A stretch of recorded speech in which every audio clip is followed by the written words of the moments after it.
Hello guys, welcome to notes by. आज का हमारा टॉपिक है adaptation to different environments, marine shores and estuaries. Start करेंगे। Synopsis, introduction है, डेफिनेशन है, adaptation in marine environment, adaptation in shore environment, adaptation in estuarine environment and importance of adaptation in aquatic environments, conclusion, then reference.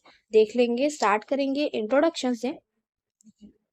Her organism की अपनी environment में survive करने के लिए अलग अलग अडेप्टेशन की ज़रूरत होती है। मरीन शोर और एस्ट्रोइन इन्वायरमेंट में सैनिटरी, सॉलिनिटरी, टेम्परेचर, वाटर मूवमेंट जैसी चीज़ें अलग अलग होती हैं। इन बदलते हालातों में एनिमल्स और प्लांट को स्ट्रक्चरल, फिजियोलॉजिकल और बिहेवियरल तरीकों से खुद को ढालना पड़ता है ताकि वे आसानी से जी सकें। ये रहेगा इसका बेसिक इंट्रोडक्शन। गाइज, अगर आपको स्टडी नोट्स की नीड होगी तो आप लोग इस नंबर पे कांटेक्ट कर सकते हो, यहाँ से आपको प्रोवाइड करा दी जाएंगी। ठीक है, देख लेंगे डेफिनेशन।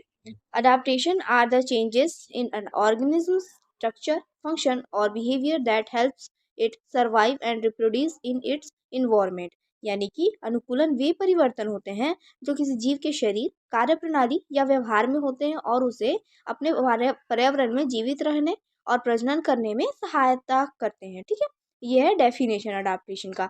देख लेंगे अडाप्टेशन इन मरीन इन्वायरमेंट्स। समुद्री पर्यावरण में सॉल्ट कॉन्स्ट्रैक्शन अधिक होता है और यहाँ पानी का विभिन्न गहराइयों और दबाव के अनुसार बदलता रहता है। यहाँ इन परिस्थितियों के अनुसार यहाँ रहने वाले जीवों में कई विशेष प्रकार के अनुकूलन विकसित होते हैं। इसमें फर्स्ट देखेंगे हम स्ट्रक्चरल अडेप्टेशंस। इसमें फर्स्ट है स्ट्रीमलाइट बॉडी।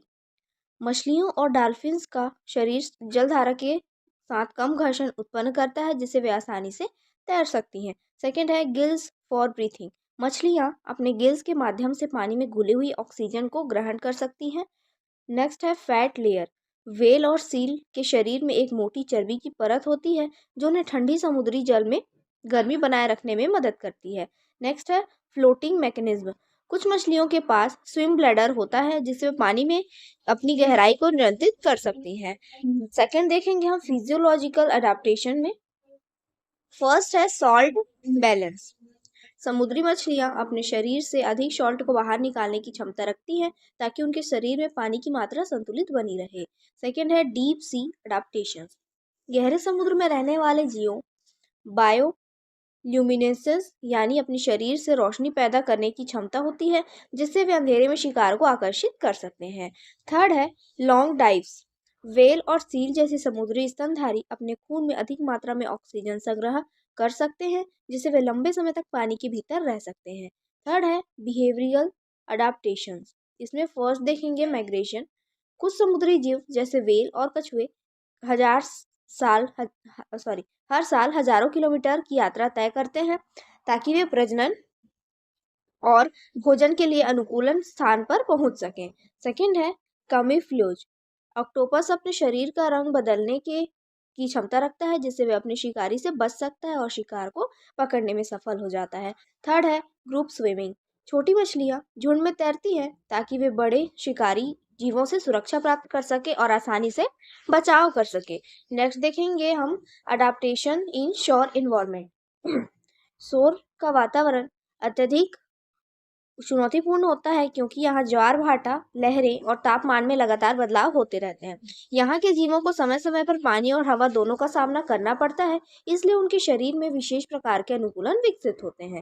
ठीक है, इसमें भी हम देखेंगे फर्स्ट स्ट्रक्चरल अडेप्टेशन। इसमें फर्स्ट आएगा हार्ड शेल। मसल्स और बर्नकल्स के शरीर पर ठोस कवच होता है जो उन्हें पानी की दबाव, लहरों की ताकत और सूखने से बचाने का काम करता है। ठीक है, सेकंड है स्टिकी फीट। स्टारफिश और लेम्टेस के पास सक्शन जैसे पैर होते हैं जिससे वे तेज लहरों के बावजूद चट्टानों से चिपके रह सकते हैं। थर्ड है बोरोइंग एबिलिटी। क्रैब्स और सैंडवर्म्स रेत में खुद को दबा सकते हैं ताकि पानी कम होने पर भी नमी बनी रहे और वे सूखने से बच सकें। सेकंड देखेंगे फिजियोलॉजिकल अडेप्टेशन में। First water loss control. Periwinkle snail अपनी शेल को पूरी तरह बंद कर लेते हैं बंद कर सकते हैं, जिससे वे पानी की कमी और सूखने से बच सकते हैं।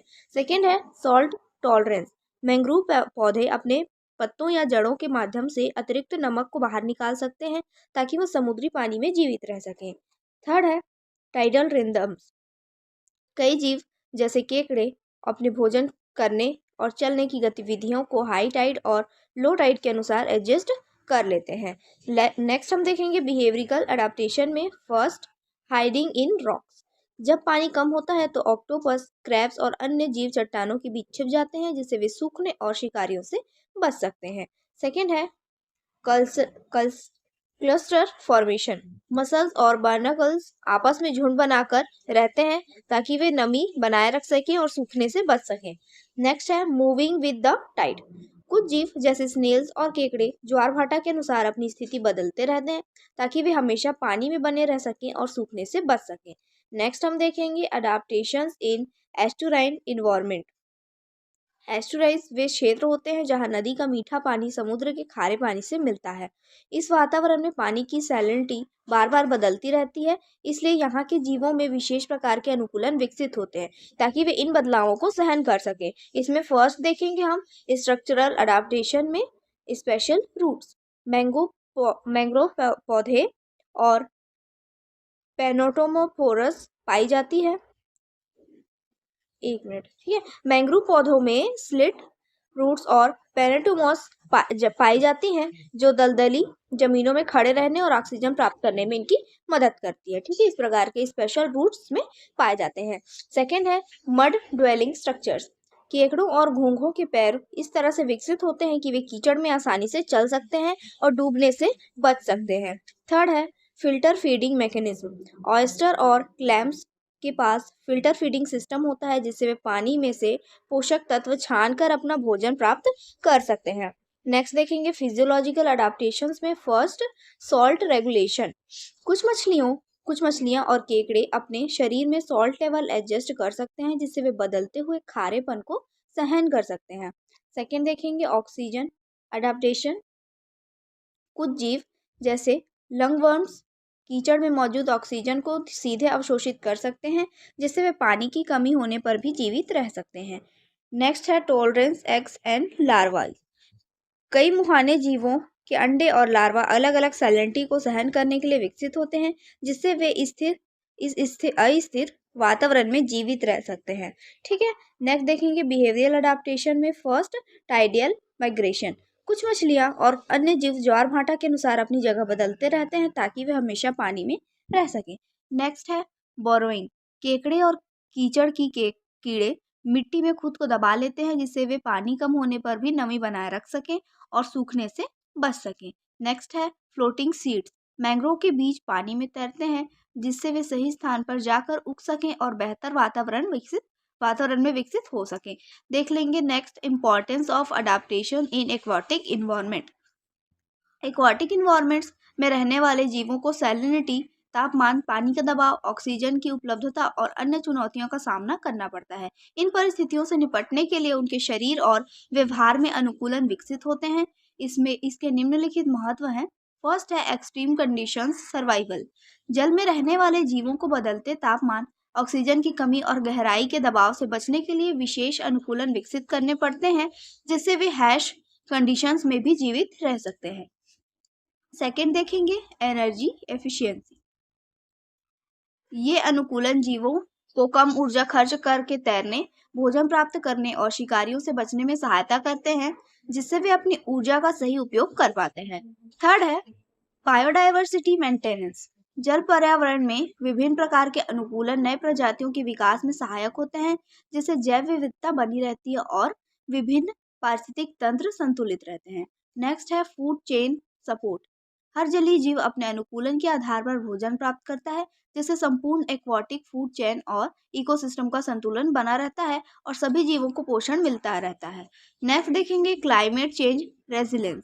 जलवायु परिवर्तन के कारण होने वाले बदलावों जैसे तापमान वृद्धि, समुद्री अम्लीकरण और जल स्तर में वृद्धि से निपटने के लिए जीवों ने विशेष अनुकूलन विकसित किए हैं, जिससे वे इन परिवर्तनों को सहन कर सके। देख लेंगे इसका कंक्लूजन। हर एनवायरनमेंट अपने हिसाब से चुनौतियां देता है और जीव उनकी अनुसार खुद को अडाप्ट करते हैं। मरीन, शोर और एस्टुराइन इन्वायरमेंट्स में जीवों ने अलग अलग स्ट्रक्चरल, फिजियोलॉजिकल और बिहेवियरल अडाप्टेशन विकसित किए हैं।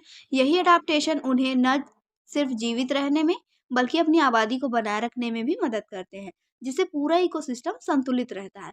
ये था कंक्लूजन। देख लेंगे रेफरेंस इसका। Fundamentals of ecology by Odum and animal physiology adaptation and environment by Schmidt Nielsen. तो ये था आज का टॉपिक। आई होप आपको पसंद आया होगा। पसंद आया तो प्लीज लाइक करिए एंड सब्सक्राइब करिए। Thank you.